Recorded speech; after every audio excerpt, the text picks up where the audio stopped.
بلوچستان کے ضلع گوادر کو ایران سے 100 میگا واٹ اضافی بجلی کی فراہمی اور ضلع کیچ کے پاک ایران بارڈر ریدیگ مند میں مشترکہ بارڈر ٹریڈ مارکیٹ کے افتتاح کی مناسبت سے وزیر اعلیٰ بلوچستان میر عبدالقدوس بزنجو نے وزیر اعظم پاکستان میاں محمد شہباز شریف کا دورہ مکران ڈویژن کو خوش آمدید کہتے ہوئے کہا کہ آج ایک تاریخ ساز لمحہ ہے۔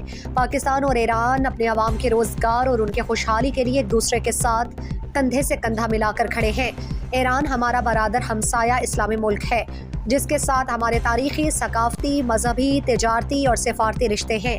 ایران کے ساتھ خام تیل، گیس، خوردنی اشیاء اور توانائی کے شعبوں سمیت دو طرفہ علاقائی تجارت کو فروغ دینے کے بے پناہ مواقع موجود ہیں۔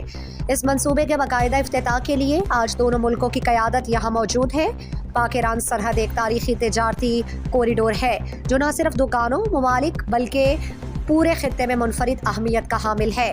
سرحدی تجارت کے بہتر انداز سے روانی کے لیے اس تجارت سے وابستہ افراد کا ایک درینہ مطالبہ غیر ضروری چیک پوسٹوں کا خاتمہ تھا۔ گوادر کی موجودہ اور مستقبل کی بجلی کی ضروریات کو پورا کرنے کے لیے ایران سے اضافی 100 میگا واٹ بجلی کی فراہمی کے منصوبے کو مکمل کر لیا گیا ہے۔ منصوبے پر عمل درآمد کے لیے ایران سرحد سے گوادر تک 138 کلومیٹر طویل ٹرانسمیشن لائن بچھائی گئی ہے۔ اس اہم منصوبے کی بدولت گوادر کے گھریلو اور صنعتی صارفین کو بجلی کی بلا تعطل فراہمی یقینی ہو سکے گی۔